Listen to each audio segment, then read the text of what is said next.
¿Qué tal? Muy buenas noches, bienvenidos de nuevo a su taller de historia que patrocinado por nuestro club, Yucatán Country. Bienvenidos todos, es un gusto volverlos a ver, es un gusto, sobre todo en estos momentos de mucho contagio en todo el mundo y en especial en nuestro México querido y aquí en Yucatán. Hay que cuidarse mucho, procurar ser responsables, ¿okay?, para que esto pase lo más pronto posible. Pues bien, mando un saludo muy grande a todas las personas que nos han estado viendo todos los lunes, a los socios del club, ¿okay?, mis respetos y mi agradecimiento, ¿okay?, porque han hecho de este taller uno de sus favoritos. Y a los que los ven fuera del estado de Yucatán, pues saludos a Aguascalientes, que nos manda, a Ciudad Cerdán, Puebla, Chetumal, Quintana Roo, que ya nos escribe también, Villahermosa, Pachuca, mis amigos de Pachuca, Hidalgo, ¿okay?, ese bellísimo lugar, ¿okay?, que tiene muchos lugares naturales preciosos, la zona ecológica de Tula, tan interesante y tan misteriosa. Saludo también a Baja California. De México nos ven mucho, Guadalajara, mis amigos de Guadalajara, una ciudad también hermosa, como todas las del país. Tampico, que nos ve Tampico también. En fin, el Estado de México, Toluca, la Ciudad de México, en fin, Puebla, que nos ven en diferentes lugares de Puebla, ya mencioné Ciudad de Cerdán, la misma capital, en fin, sería toda la noche mandarles saludos a cada uno de ustedes, pero saben que se les aprecia, se les quiere. Gracias por esto, por sus palabras, y gracias también por ver este taller, ¿okay?, del Yucatán Country Club. También les mando saludos a los amigos que nos ven desde el extranjero, especialmente de Canadá, Toronto, ¿okay?, Toronto nos han mandado mensaje, muchas gracias Toronto, también Montreal, de Estados Unidos, Camarillo, que por lo general siempre está presente, Los Ángeles, en fin, nos ven desde muchas partes de Estados Unidos, hay muchos mexicanos, Houston, que nos miran, que nos ven, ¿okay?, y desde luego Yucatán, que nos ve también, no solamente la ciudad de Mérida, pero también el interior de este también bello estado de Yucatán, como Valladolid, como Tecash, en fin, como lugares que también son muy interesantes y algunos muy coloniales, como el caso de la ciudad Valladolid, que para nosotros le llamamos la Sultana de Oriente. Bien, pues vamos a continuar con el tema que estábamos viendo, que es la contrarrevolución. Y habíamos quedado en que habían asesinado a don Gustavo Madero, ¿okay? Y también comentamos de que que la decena trágica va a terminar con la toma de Palacio Nacional por parte de los rebeldes contrarrevolucionarios encabezados por Félix Díaz, Manuel Mondragón, principalmente estos dos, con la traición de Victoriano Huerta, que se suponía debía apoyar al gobierno federal, y se pasa al bando de los ciudadelos, como nos habíamos quedado que se llamaban ellos, porque estaban parapetados en la ciudadela, y sobre todo, por la dirección general de la embajada norteamericana, en ese momento a cargo del embajador norteamericano Henry Ley Wilson, quien estaba empeñado en eliminar al grupo maderista y sobre todo a Madero del poder. Había muchos intereses que para él le garantizaba la contrarrevolución, o sea, le garantizaba el grupo de los ciudadanos. ¿Por qué? Porque el grupo militar de Porfirio Díaz, que fue el grave error de Madero, no licenciar a los militares. Los militares le eran leales a Porfirio Díaz y le eran leales al régimen. Y el régimen no estaba muerto, estaba de parranda, ¿no? O sea, el régimen existía. Madero no tuvo el tino, no tuvo la capacidad, no tuvo la conciencia de eliminar al gabinete porfiriano, sino que se rodea de todos. Entonces, no solamente no lo quisieron los porfiristas, sino que decepcionó a los revolucionarios. Porque para los revolucionarios, y repito, lo que había pasado era un derrocamiento, una revolución, mientras que Madero nunca lo entendió así. Para Madero era un movimiento en donde Porfirio Díaz, por él mismo, renunciaba a la presidencia, pero no porque lo hubieran derrocado. Él nunca entendió ni quiso entender, porque Madero, muchos hablan que era muy tonto, que era un imbécil. No, no lo era. Lo que sí podemos decir, como dice Enrique Krauss, era un cándido, o sea, inocente. Pensaba demasiado en los espíritus. Él pensaba que en la bondad innata del ser humano, y no se dio cuenta que estaba metiéndose a la política, y sobre todo a la política a la mexicana, y sobre todo viniendo o heredando el poder de un gigante como lo era Porfirio Díaz, que no iba a caer así como así. Tenía ramificaciones por todos lados, y una de las más fuertes era el ejército. Pero no lo entendió, no lo quiso entender. El que lo tiró fue su hermano Gustavo, y por eso se lo echaron antes. Entonces, ante esta situación, y sobre todo ante la falta de compromiso que el norteamericano embajador Wilson quería que Madero le diera las mismas prerrogativas, sobre todo a las empresas petroleras, que les había dado Porfirio Díaz, sobre todo a Standard Oil, a la Tolteca Petroleum Company, ¿okay? Y a otras más de los magnates petroleros, McDougall, Rockefeller, etc. Y Madero no se decidía a hacerlo. Para ellos, para los norteamericanos, Madero era un estorbo. Y si además estaba gobernado de una manera tan surrealista, tan diferente, que nadie lo entendía y nadie lo comprendía y nadie lo quería, porque esa fue la verdad. Entonces fue cuando se decide hacer el famoso golpe de Estado que hemos comentado en la clase anterior, en donde encabezaban una contrarrevolución, porque la idea era que los porfiristas intervinieran en esa contrarrevolución, porque todavía pensaban que podía volver don Porfirio. Una vez eliminado Madero, volviera el viejo.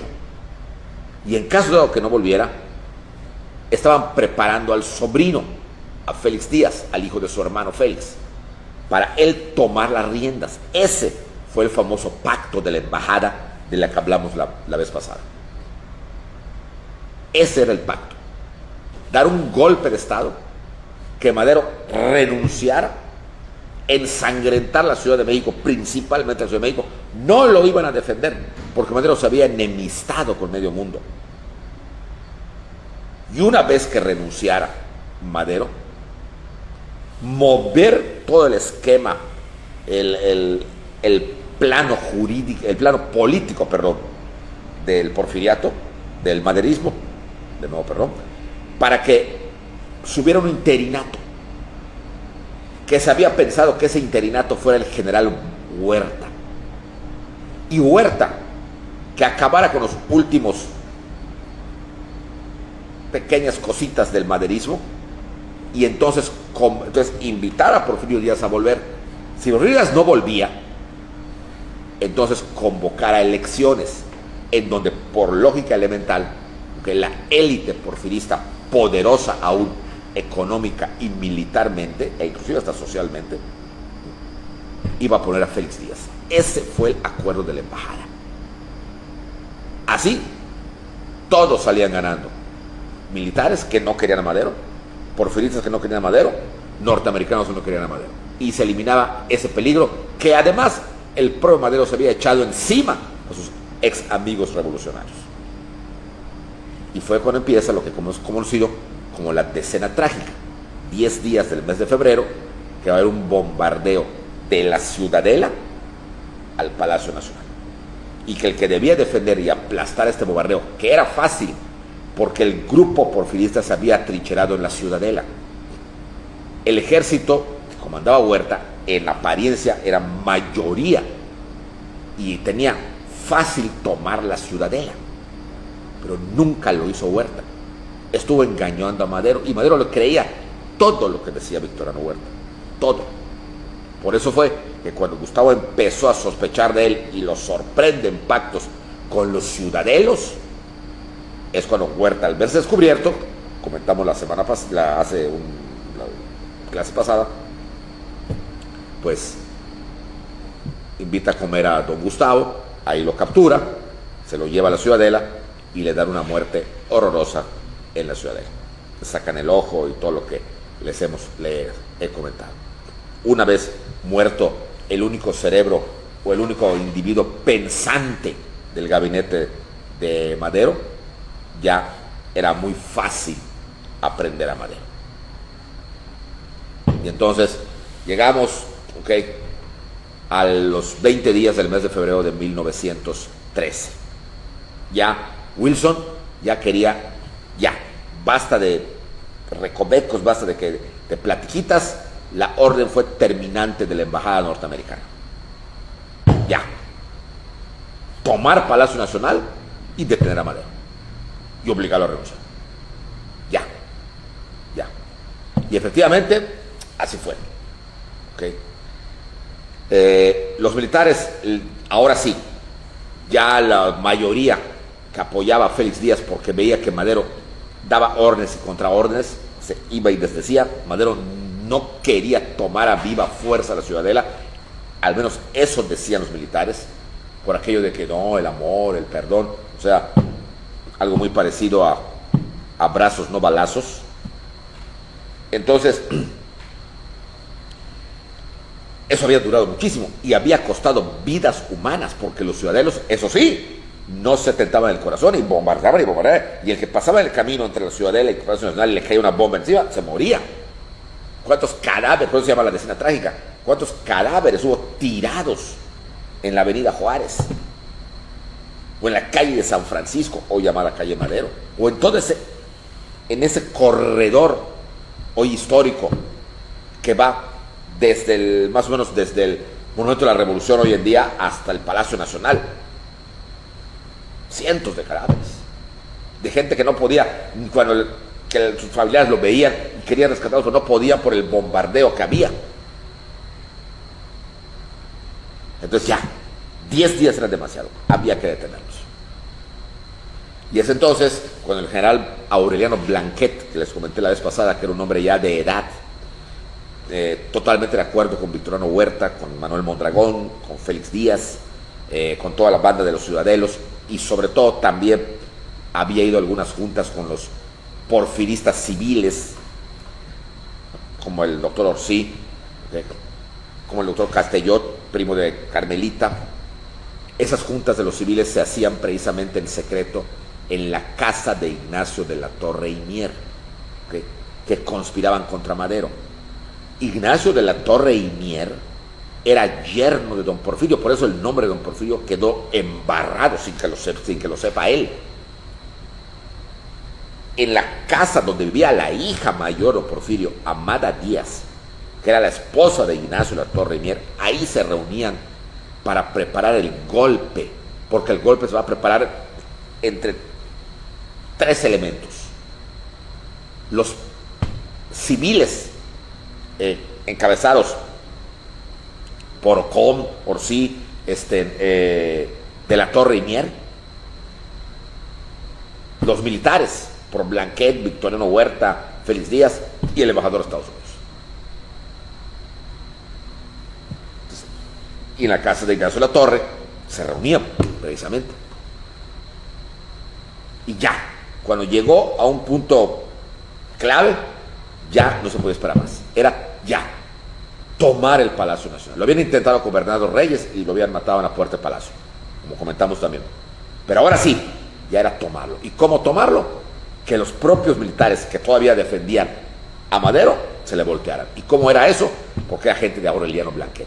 Y Blanquet, como les dije, era un personaje ya de edad que había sido uno de los soldados del pelotón que había fusilado unos 40 años antes a Maximiliano.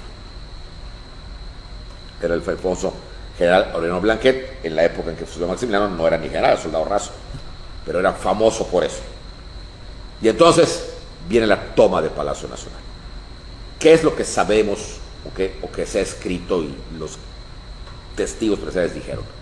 Madero en ese momento se encontraba en una reunión con el vicepresidente, que era Pino Suárez, José María Pino Suárez, con el secretario de Relaciones, que era Pedro Lascuriam,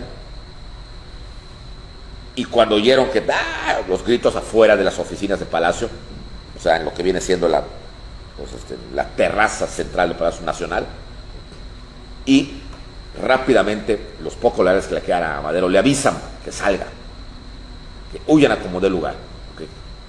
Van corriendo, en el camino ven que ya no los sigue Pedro Lascuriam, que también estaba involucrado en la conspiración, porque los que estaba involucrado también le iban a dar su huesecito.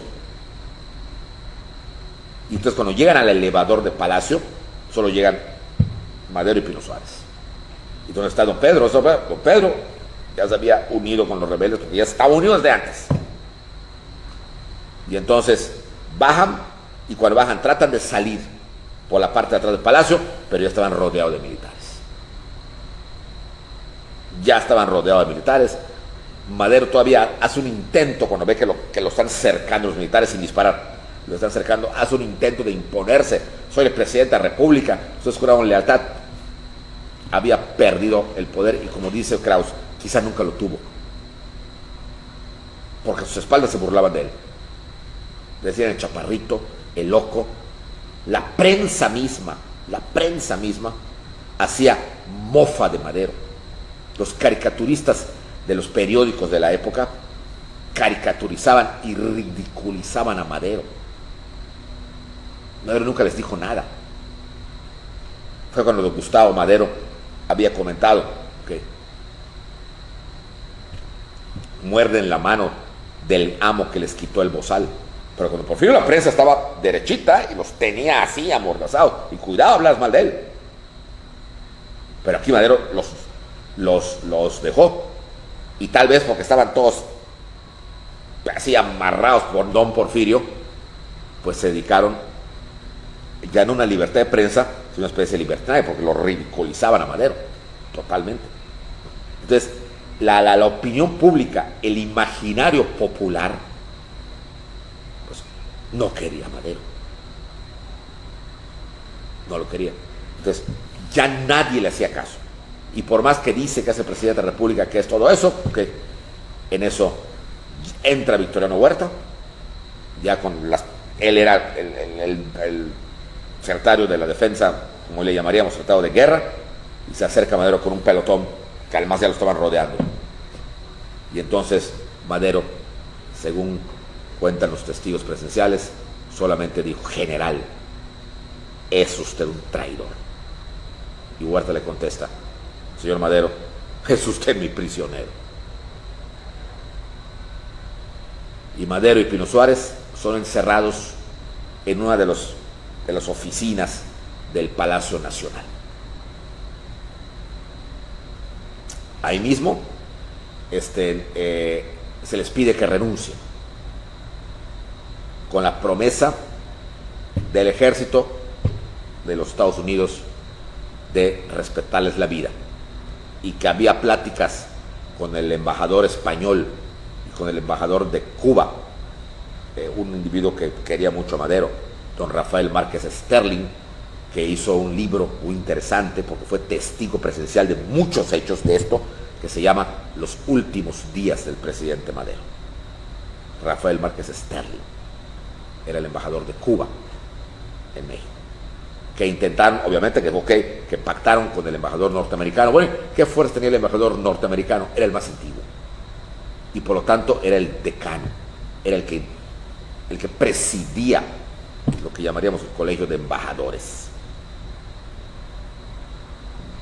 Y ellos sabían, es que era un secreto a voces, o mejor dicho, ni siquiera secreto a voces, era algo público. Todo el mundo sabía, todo, hasta el paletero que vendía paletas en el hemiciclo a Juárez, sabía que todo esto lo estaban manejando los norteamericanos. Sabían que Wilson era el que daba órdenes, que el cerebro, el autor intelectual de todo lo que había pasado, sobre todo en la escena trágica, era Wilson. Y lo sabían los embajadores, por eso estaban pactando con él. ¿Cuál fue el pacto? Que Madero y Pino Suárez renuncien para que no tengan problema en cuanto a que vayan a perder la vida. Y una vez que renuncien, ya como ciudadanos normales, España y Cuba se comprometían a trasladarlos a uno de los dos países como asilados, no políticos, como desterrados ciudadanos, ¿vale? donde ellos escogieran o a Cuba o a España. Ese fue lo que le vendieron a Madero. Renuncia y no pasa nada. Pero primero es renunciar. Madero, que volvemos a lo mismo, no era, vayan a pensar así, que voy a dar mi vida por la patria. No, Madero ya estaba asustado, no era un político, que eso quede claro, no era un político. Madero era podríamos llamarle tal vez un filósofo. Ya estaba asustado. Y Pino Suárez también. Entonces aceptan. Y esa misma noche van a firmar sus respectivas renuncias. Era importante que renunciara Madero y Pino Suárez. ¿Por qué? Por cierto, José María Pino Suárez fue el último vicepresidente de la República Mexicana. Después ya no hubo más. Así como el primer vicepresidente fue el general Nicolás Bravo, que fue vicepresidente del periodo de Guadalupe Victoria, José María Pino Suárez fue el último vicepresidente de México. ¿Okay? Un individuo que también es por estas tierras, es muy importante porque era tabasqueño, de Tenosique, de Tabasco, pero desde muy joven, muy chico, lo trajeron sus papás a vivir a Mérida y él estudió en el Instituto Literario del Estado, lo que hoy es en Yucatán, la Universidad Autónoma de Yucatán. Ahí estudió toda su vida, por eso él siempre se le tiene como un yucateco por adopción. Poco tiempo vivió en Tabasco, casi todo el tiempo se hizo aquí. Aquí se hizo, aquí entró a la política, aquí se graduó, aquí ejerció como abogado. Aquí estuvo, aquí conoció a otro político yucateco muy interesante, muy importante, que fue don Serapio Rendón, diputado federal también importante. Compite en las elecciones, las primeras elecciones que se dan en Yucatán después de la caída de don Porfirio, entre él contra Delio Moreno Cantón, donde gana él, una elección muy cuestionada, muy cuestionable. Se habla de fraudes electorales. El primer fraude que comete la revolución se dice que fue para poner a Pino Suárez en la gobernatura de Yucatán. Fue gobernador de Yucatán un tiempo, pero debido al escándalo que se había armado por lo cuestionable que fue el resultado, entonces, como era un tipo pues colocado a nivel político antireeleccionista, pues se le va a poner en la fórmula contra Madero para que compita con Madero la segunda vez que Madero compitió, porque hay que entender que Madero compite dos veces. La primera, cuando todavía gobernaba Porfirio Díaz, y la fórmula la hizo con él el doctor Emilio Vázquez Gómez, y fue cuando Madero lo meten preso en la cárcel de San Luis y no lo dejan participar. Y la segunda vez, que fue en diciembre del 11, ya sin don Porfirio, cuando Francisco León de la Barra vuelve a convocar elecciones, entonces ya su fórmula no es Vázquez Gómez, ya es Pino Suárez. Precisamente lo jalan para que se vaya de Mérida porque había sus problemas acá. Entonces ahí estaba. ¿Y por qué tenía que renunciar? Porque la Constitución de 1857, ¿okay?, que era la que regía en ese entonces, todavía no hemos llegado al año 1917, ¿okay?, permitía la vicepresidencia, después de las reformas que se habían hecho por don Porfirio, que se mencionaba la vicepresidencia, o sea, una copia de la de los Estados Unidos. Se llamaba la vicepresidencia. Por lo tanto, si el presidente en turno, en este caso Madero, renunciaba, tenía que subir el vicepresidente. Pero en este caso, obviamente era lo mismo. Eso no quería el embajador Wilson, ni tampoco lo querían los militares, ni tampoco el grupo porfirista civil. No querían tampoco, porque Pino Suárez y Madero eran lo mismo. Entonces, para que pudieran manejar las cosas en una especie de manejo legal, legaloide, más que legal fue el legaloide, pero fue legal, hay que reconocerlo, había que hacer que Pino Suárez renuncie también. ¿Por qué? Porque al renunciar Pino Suárez, al renunciar el vicepresidente, ocupaba el cargo, ahora sí, interinamente, el secretario de Relaciones Exteriores. Y el secretario de Relaciones Exteriores en ese momento era Pedrito. Pedro Lascurián, que estaba con ellos. O sea, no con Madero, estaba con la contrarrevolución. Vean ustedes cómo lo van a manejar. Por lo tanto, dentro del papel, dentro del punto de vista legal, no moral, sino legal, Madero renunció. ¿Quién subía? Pino Suárez. Pero Pino Suárez renuncia también. Entonces, ¿quién sube? Pedro Lascurián. Y sube a la presidencia ese día de febrero de 1913. Pero Lascurián era un abogado, pues, como tantos otros que habían en ese momento. Había sido porfirista, liberal, pero liberal a lo porfiriano, o sea, no era un liberal radical como en la época de Juárez. Y había siempre estado como, participando con don Porfirio políticamente en diferentes cargos, ¿okay? Después de Ignacio Mariscal y de Matías Romero y de muchos más que habían estado, él se había movido bastante bien, ¿okay? Y sabía inglés, sabía muchas cosas, era un tipo culto, pero Lascurián. Evidentemente, desde que cayó don Porfirio, él, como todos los porfiristas, estaban a disgusto con Madero, estaban a disgusto. Y al primer brote, obviamente, se aliaron con la contrarrevolución, unos en secreto, porque no todos o sea, Madero no supo de todos que estaban contra él. De hecho, él quizá, y si lo supo, no lo quería creer. Entonces, Lascurián siempre trabajó contra Madero, aliado con Victoriano, aliado con Wilson, aliado con Félix Díaz, aliado con Ignacio de la Torre Mier y aliado con todo. Y cuando se decide derrocar a Madero, obligándolo a renunciar, y lo mismo a Pino Suárez, él seguía. Pero él era meramente un puentecito, un puente, porque el pacto de la embajada, que esto quede muy claro, el pacto que se había hecho en la embajada de Estados Unidos, se había quedado que el interino tenía que ser un militar y Lascurián no lo era. ¿Por qué un militar? Para quedar bien con los soldados y sobre todo para acabar los posibles brotes maderistas que pudiera haber, no tanto en México, porque desde México nunca quiso Madero, sino más bien en el interior. Y se había definido que fuera Victoriano Huerta. Una vez que se acabaran con esos brotes a nivel nacional, Huerta convocaría elecciones para que ganara Félix Díaz, en caso que no hubiera don Porfirio, que no va a venir, ¿okay? Para que ganara Félix Díaz. Ese era el plan, ese era el pacto de la embajada. Luego entonces, pero Lascurián solo estaba de paso y solamente saboreó la presidencia 45 minutos. Es el presidente de la historia de México que estuvo en la presidencia única y exclusivamente 45 minutos. Es un récord Guinness. ¿Cómo va a ser? Solo 45 minutos. Tiempo más que suficiente para que se presentara al Congreso, jurara ser presidente interino, hacer cumplir con las constituciones del 1857, mandar llamar a Victoriano Huerta, nombrar los secretarios de Relaciones y luego renunciar él para que Huerta subiera, porque el que subiera el secretario de Relaciones, subiera legalmente.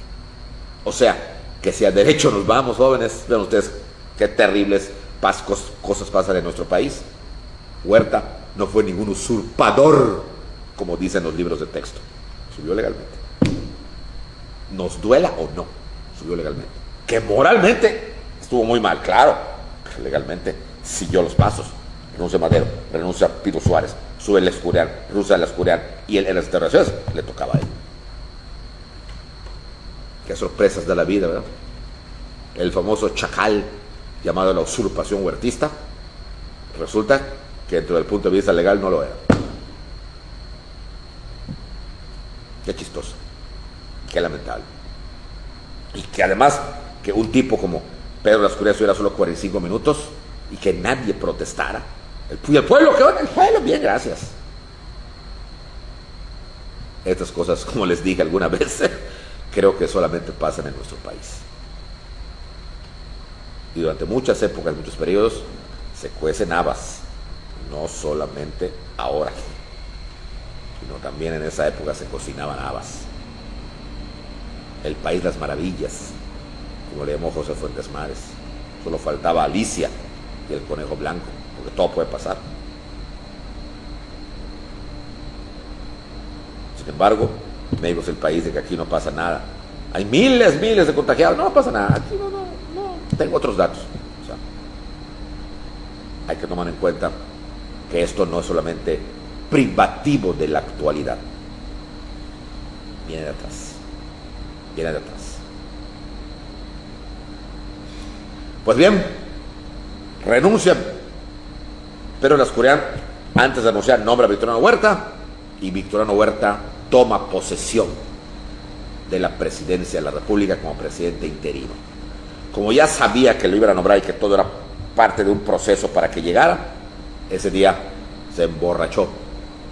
Otro dato interesante: tomó posesión borracho de la presidencia de la República. Cuando llegó al Congreso estaba totalmente ebrio y, según cuentan las crónicas y los historiadores de la época, de hecho don Rafael Márquez Sterling lo cuenta también, que juró estando en estado de ebriedad y nadie dijo nada. Aquí nada más hago un paréntesis para decir que Victoriano Huerta era un borracho, constantemente tomaba los tragos. Tenía en su pantalón, tenía su uniforme, pero era un uniforme que no lo metía en el pantalón, sino que lo quedaba por fuera. Eso tapaba la bolsa donde tenía su chatita. No chatita, su chatita. ¿Okay? Y su trago, tomaba los tragos. Que iba a algún evento, ¿okay? Cuando fue presidente, y hasta antes, cuando era secretario de la defensa, ¿okay? Estaba viendo algún evento militar y ¿okay? Se echaba su buena lipus. Era un individuo muy ebrio, muy borracho. Tomaba los tragos, pero así gruesamente. De hecho, años después va a morir de cirrosis. Bueno, toma la presidencia Victoriano Huerta. Y evidentemente empieza la persecución de los maderistas, que aunque pocos, pero habían, y los que habían brincaban y hablaban contra lo que estaba pasando. Decían, es una barbaridad esto es una vacilada, nos están viendo la cara. A Madero lo obligaron a renunciar, ¿cómo vas? Y empieza una persecución. Cuidado con que hable el Madero, porque es un gobierno militar. Pero lo que más preocupaba al embajador no era precisamente esos maderistas que podían ser acallados, sino más bien Madero. Y voy a ver otra reunión en la famosísima embajada que se convirtió en signo de conspiración. ¿Qué hacer con Madero y Pino Suárez? Pues no estaba ya planeado que se los iban a entregar o al embajador de Cuba o al embajador de España para que se los llevaran. Sí, pero en el ínterin se pensó mejor. Pon que se vayan a Cuba o que se vayan a España. Ahí los pueden abanicar y empezar a decir que el presidente es él y que lo obligaron a renunciar y que es un presidente en el exilio. Y al embajador no le convenía esto, ni tampoco a Victoriano Huerta ni a nadie. Y entonces, según don Rafael Márquez Sterling en su libro Los últimos días del presidente Madero, que Wilson solamente con su puro, tomando su copa de coñac en una oficina muy lujosa de la embajada norteamericana, okay, que eso lo dice: los muertos no hablan, como que era la señal para Victoriano Huerta. Y entonces,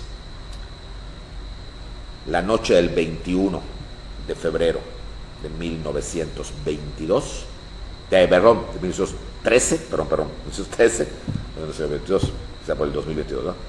De 1913, hay una reunión que en el famoso diario apócrifo de Amada Díaz, publicado por el historiador Ricardo Orozco, dice que de repente, como a las 5 de la tarde, empezaron a llegar invitados de su marido, Ignacio de la Torre Rivera, a su casa. El primo de Carmelita, Castellot, Cecilio Com, y varios personajes que trabajaban en la hacienda de Tectipengo, me parece que se llama, de Ignacio de la Torre y Mier. Y que ella cuando nos vio, que le preguntó a Ignacio, oye Nacho, ¿qué está pasando? Esta gente, ¿qué viene a hacer aquí? Y le digo, tú no te metas. Lo clásico de esa época. Es cosa de hombres. Bueno, digo, Ignacio de la Torre lo decía. El del famoso baile de los 41. Bueno, ¿qué era eso? Esa reunión era para organizarse para la noche siguiente, porque ya era un hecho que había que eliminar a Madero. Físicamente había que eliminar. Y lo que se va a hacer o se va a tratar en la casa de Ignacio de Torre y Mier, como les dije, yerno de don Porfirio, y esto lo va a manchar mucho, lo va a salpicar. Él ni siquiera sabía nada de esto. En ese entonces estaba él más o menos, ya tenía su estadía en París, pero en esos momentos se encontraba viajando por Egipto, don Porfirio. Se va a definir cómo se le va a eliminar. Y aquí viene la cuestión. Va a haber un personaje ahí al que le van a llamar el Mayor Cárdenas. El Mayor Cárdenas era nada menos y nada más que uno de los capataces de Ignacio de la Torre y Mier. Trabajaba para Ignacio de la Torre y Mier. De hecho, en la mayoría de las fotografías que hay de él o de los dibujos que hay representando la muerte de Madero, siempre aparece un tipo vestido de charro. Ese es el Mayor Cárdenas. Ese era el empleado más cercano y de más confianza de Ignacio de la Torre y Mier, y otros más. Pero además, no se trataba de eliminar a Madero en el Palacio Nacional, había que sacarlo del Palacio Nacional. ¿Y cómo lo iban a sacar? No sé, caminando. Entonces, ni modo que el ejército diera automóviles, se iban a ver. Y entonces Ignacio de la Torre y Mier va a dar 2 automóviles para trasladar a Madero. ¿A dónde? A su sacrificio. Para eso se estaban organizando. Cecilio Ocom los esperaría en el lugar, ¿okay?, para ver que se los eliminen.